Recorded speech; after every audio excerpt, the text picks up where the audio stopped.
وہاں آپ کی عقل ساتھ دیتی ہے، لیکن ہر جگہ عقل ساتھ نہیں دیتی۔ کبھی ایسا بھی ہوتا ہے کہ انسان کے لیے اس جہالت کو ختم کرنے کے لیے وحی الہی کی طرف آنا ضروری ہوتا ہے، اور یہی علم ہے۔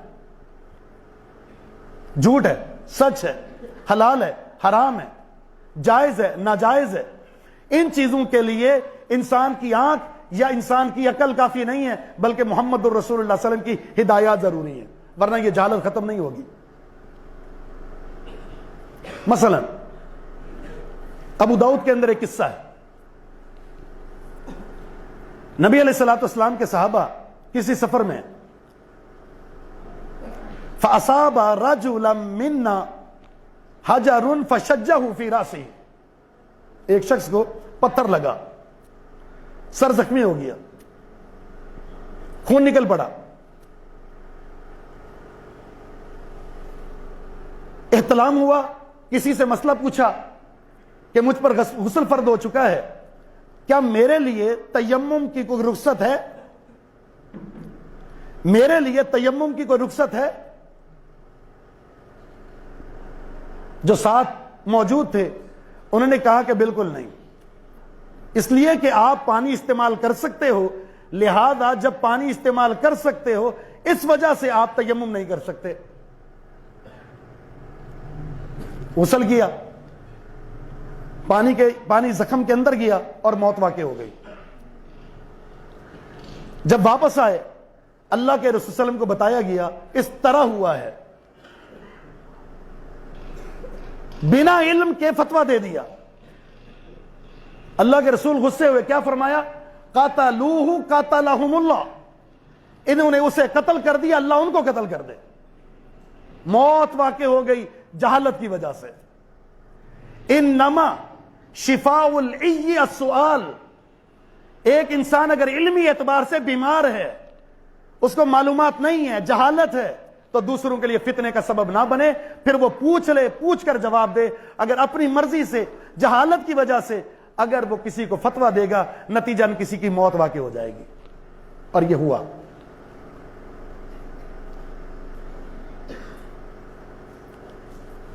نبی مکرم صلی اللہ علیہ وسلم، یہ قصہ بڑا مشہور اور معروف ہے۔ انسان نے اگر کوئی عمل کیا ہے اپنی مرضی سے، سوچ کر، اپنے تخیلات سے، اور علم موجود نہیں ہے، وہ عند اللہ عمل اس انسان کے لیے ناقابل قبول بن جائے گا، اور وہ کیا سمجھ رہا ہے؟ میرا عمل قبول ہو گیا۔ قربانی، ایک صحابی نے بہترین جانور خریدا، سارے معاملات شریعت کے مطابق ہیں، لیکن نماز سے پہلے جانور ذبح کر دیا۔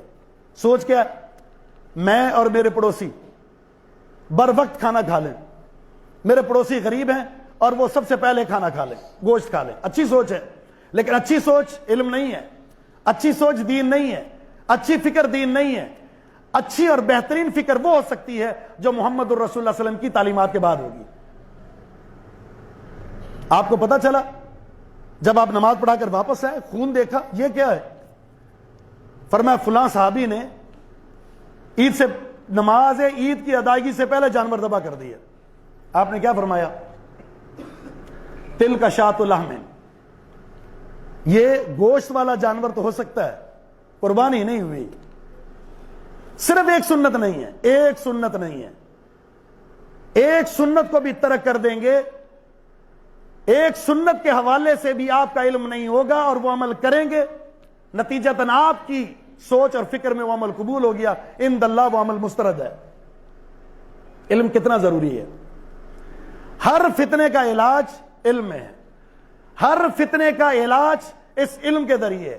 جہالت کا سد باب اگر ہو سکتا ہے تو وہ کس کے ذریعے؟ اس علم کے ذریعے۔ آج کے دور میں جو جہالت ہے معاشرے کے اندر، یعنی اپنی آخری حدود کو چھو رہی ہے، اور صحیح علم رکھنے والے کتنے ہیں؟ شاید انگلیوں پر گنے جا سکتے ہیں۔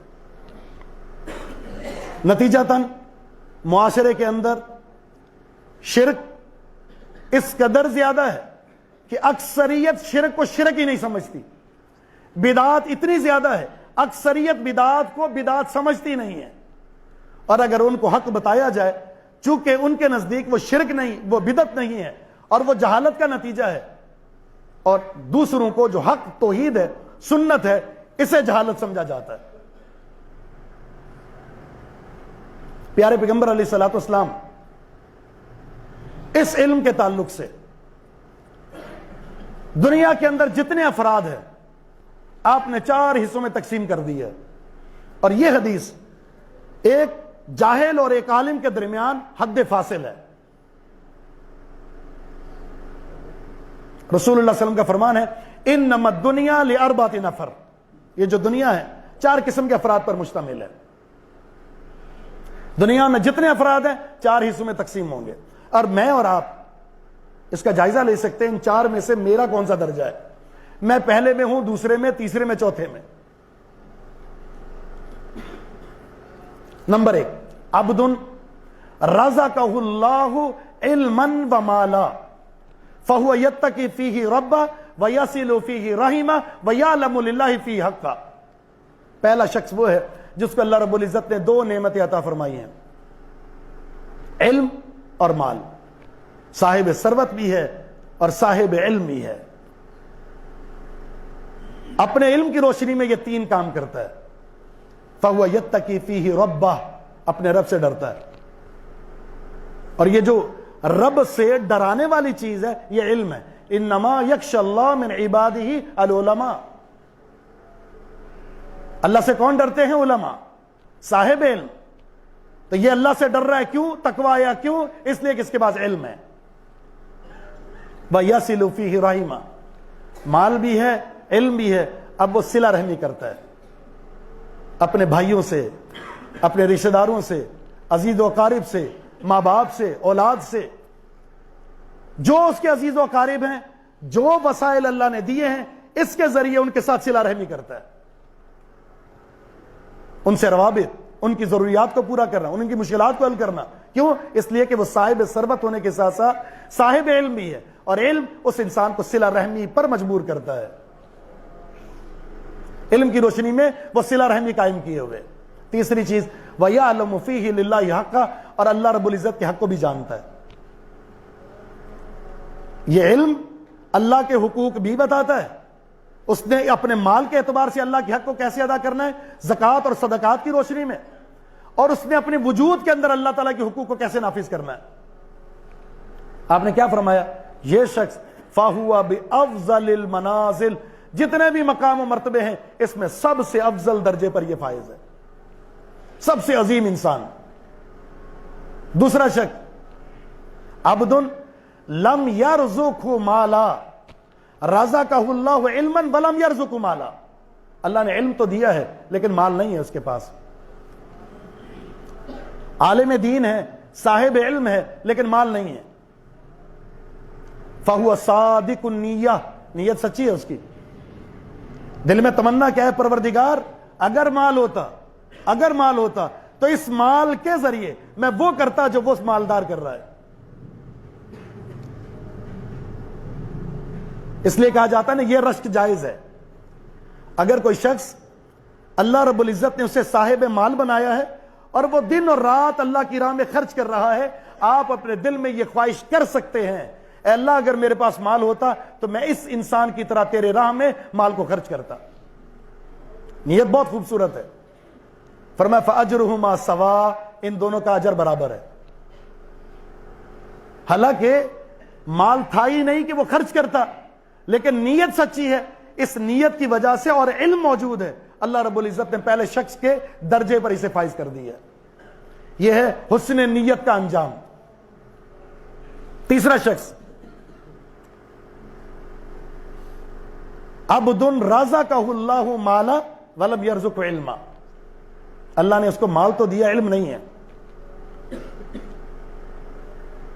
اب یہ مال علم کے بغیر ہے، نتیجہ کیا نکلا؟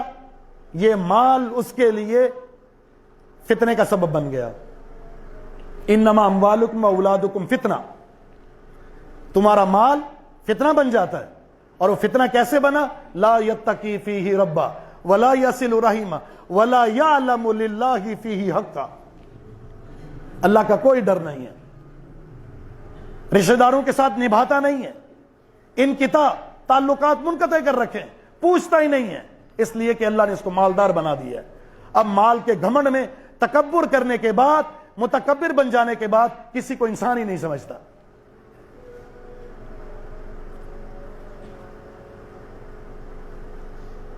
تو نہ تو اللہ سے ڈرتا ہے، نہ صلہ رحمی کرتا ہے، نہ اللہ کے حقوق ادا کرتا ہے۔ فَهُوَ بِأَخْبَثِ الْمَنَازِلِ، سب سے بدترین مقام پر یہ فائز ہے، سب سے بدترین مقام پر، خبیث ترین مقام پر۔ کیوں؟ اللہ رب العزت کی نعمت مال اسی کے خلاف استعمال کر رہا ہے۔ چوتھا درجہ، لم يرزقه علما ولا مالا، نہ اسے علم ملا ہے نہ مال ملا ہے، کچھ بھی نہیں، کنگلا، فقیر، کلاش، پھٹے کپڑے، پاؤں میں جوتے نہیں ہیں، بکھرے ہوئے بال ہیں، لیکن سوچ کیا ہے؟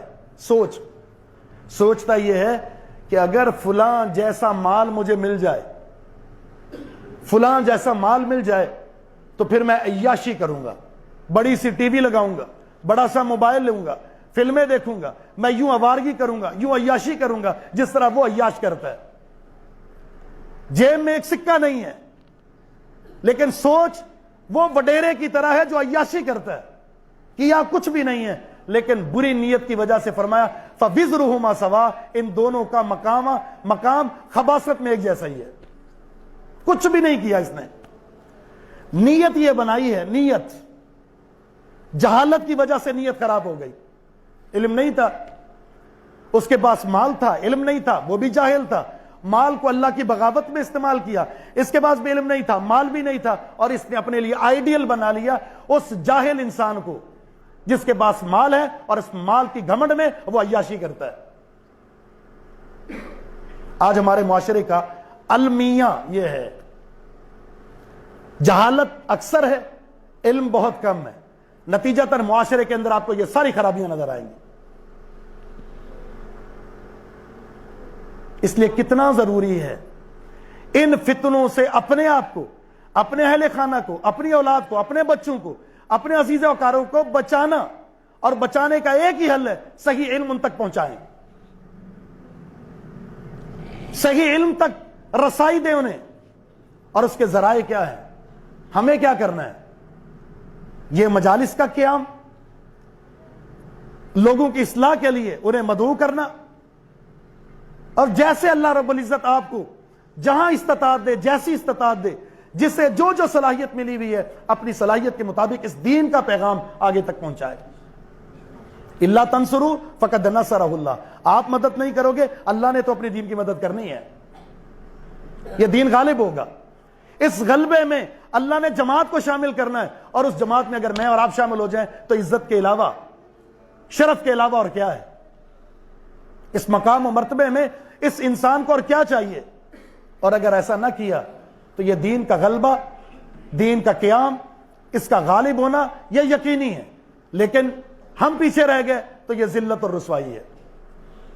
اس لیے حسن بصری رحمہ اللہ کا بڑا خوبصورت قول ہے،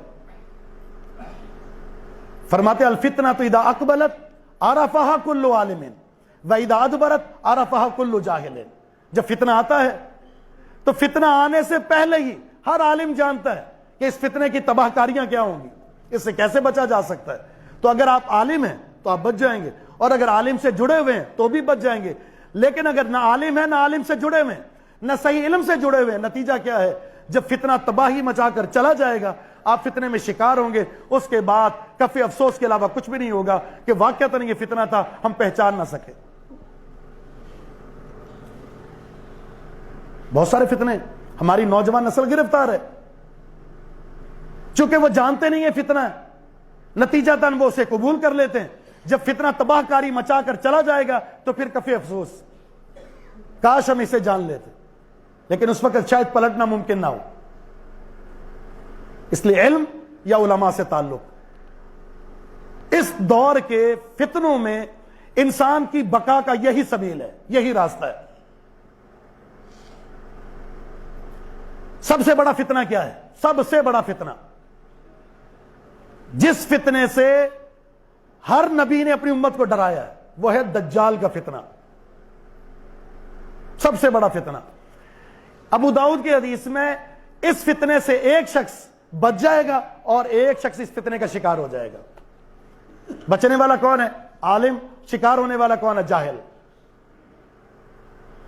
جب اس سب سے بڑے فتنے سے اگر علم بچاتا ہے تو اس سے بڑا کوئی فتنہ نہیں ہے جس سے علم نہ بچا سکے۔ ابو داؤد کی حدیث ہے، رسول اللہ صلی اللہ علیہ وسلم کا فرمان، جب دجال کا ظہور ہوگا، دجال ایک شخص کے پاس آئے گا اور اسے کہے گا میری اطاعت کرو، میں تمہارا رب ہوں۔ وہ انکار کرے گا، پھر اسے کہے گا کہ میں تمہارے لیے تمہارے ماں باپ مر چکے اسے زندہ کروں تو مانو گے؟ تو کہے گا زندہ کرو۔ فَيُتَمَثَّلُ لَهُ الشَّيْطَانُ شَيْطَانَانَ، شیطانان، دو شیطان اس کے سامنے اس کے ماں باپ کی شکل میں ظاہر ہو جائیں گے۔ کیا طاقت دی ہوگی اللہ نے اس دجال کو فتنہ پروری کی۔ ماں باپ زندہ ہو گئے، کیا کہیں گے؟ یا بنیا اتبعہ فإنہ ربک، اے بیٹے اس کی پیروی کر لو، یہی تمہارا رب ہے۔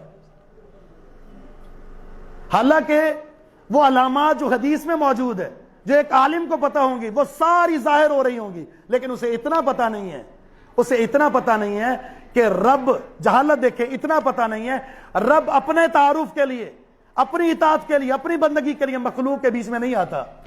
لا تدرک الابصار۔ اسے اتنا پتہ نہیں ہے کہ رب وہ گوشت پوشت کا وجود رکھنے والا نہیں ہے۔ اسے اتنا پتہ نہیں ہے کہ یہ کانا ہے اور رب اس عیب سے محفوظ ہے۔ اسے اتنا پتہ نہیں ہے کہ اس کی پیشانی پر کافر لکھا ہوا ہے۔ یہ ساری کی ساری علامات موجود ہیں، لیکن یہ جاہل تھا، اس فتنے میں مبتلا ہو کر اس کو اپنا رب بنا لے گا۔ اور دوسرے شخص کو کہے گا مجھے اپنا رب مانو، میری اطاعت کرو۔ وہ عالم ہے، نشانیاں دیکھی، کافر لکھا ہوا ہے، کانا ہے، تو کہے گا اشہد انک دجال، میں گواہی دے کر کہتا ہوں تو دجال ہے۔ اسے مار دے گا اور دوبارہ زندہ کرے گا اور کہے گا اب بتاؤ، اب مانتے ہو میں تمہارا رب ہوں؟ تو پہلے سے زیادہ اس کا یقین بڑھ جائے گا اور وہ کہے گا کہ تمہاری کذابیت میں پہلے مجھے شک نہیں تھا، لیکن اب میرا یقین اور بڑھ چکا ہے۔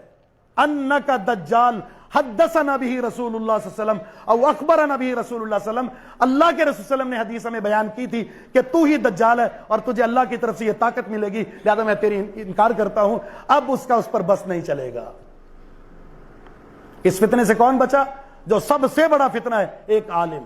اس فتنے میں کون مبتلا ہوا؟ وہ شخص جس کے پاس علم نہیں تھا۔ جب اس فتنے میں مبتلا ہو گیا وہ جاہل انسان، تو اس کا معنی یہ ہے کہ جتنے بھی فتنے معاشرے میں آئیں گے وہ کسی بھی اعتبار سے، وہ عقائد کے اعتبار سے، عبادات کے اعتبار سے، معاملات کے اعتبار سے، وہ ہر طرح کے معاملات، ان تمام فتنوں کا سد باب اگر ممکن ہے تو ایک ہی طریق ہے، اور وہ علم۔ اور علم کہتے ہیں اللہ رب العزت کی وحی، محمد الرسول اللہ صلی اللہ علیہ وسلم کا فرمان، اللہ کا کلام، یہ وہ علم ہے، یہ وہ وحی ہے جس کے ساتھ جڑ جانے کی صورت میں آپ تمام فتنوں سے محفوظ ہو جائیں گے۔ اگر آپ نے کتاب و سنت کو چھوڑ دیا، منہج علماء کو چھوڑ دیا، علمی مجلسوں کو چھوڑ دیا، ان سے روابط کو چھوڑ دیا، کتاب و سنت کے تمسک کو چھوڑ دیا، دنیا کی کوئی بھی طاقت آپ کو فتنے سے نہیں بچا سکتی، اور یہ فتنہ آپ کے جہنم میں جانے کا سبب بن سکتا ہے۔ اس لیے ایسی مجالس، ان کے اندر بیٹھنا سعادت مندی سمجھیں۔ نبی علیہ السلام نے صحابہ سے کیا فرمایا تھا؟ اے میرے صحابہ، اذا مررتم بریاض الجنت فرتعوا منها، جب باغات سے گزرو تو کچھ کھا پی لیا کرو۔ صحابہ کرام فرماتے ہیں اللہ کے رسول کہاں سے، کون سے باغات، کیا کھانا ہے؟ آپ نے فرمایا حلق و ذکر، اللہ رب العزت کی بندگی، اس کے ذکر، اس کے کلام، پیارے پیغمبر علیہ السلام کے فرامین کو جہاں پڑھا جا رہا ہے، سنایا جا رہا ہے، یہ ہے ریاض الجنہ، یہ ہے وہ مقام جہاں پر اللہ رب العزت کی نعمتیں نچھاور کی جا رہی ہیں۔ یہاں جا کر اپنی روح کو کچھ کھلا لیا کرو، روح کی خوراک ہے یہ، اور نبی علیہ السلام کی یہ میراث ہے۔ اس لیے اس علم سے جو تعلق ہے جتنا استوار ہوگا، جتنا مضبوط ہوگا، جتنا آپ کا تعلق علم اور علماء کے ساتھ ہوگا، آپ معاشرے میں ان فتنوں سے آگاہ بھی رہیں گے اور اپنی عبادات کو، عقائد اور نظریات اور معاملات کو تحفظ بھی فراہم کر دیں گے۔ اللہ سے دعا ہے کہ رب العالمین ہمیں صحیح معنوں میں ان فتنوں کو ختم کرنے اور ان کا سد باب کے لیے علم اور علماء سے جوڑنے کی اللہ تعالیٰ ہمیں توفیق عطا فرما دے۔ وما توفیق الا باللہ، وآخر دعوانا ان الحمد للہ رب العالمین۔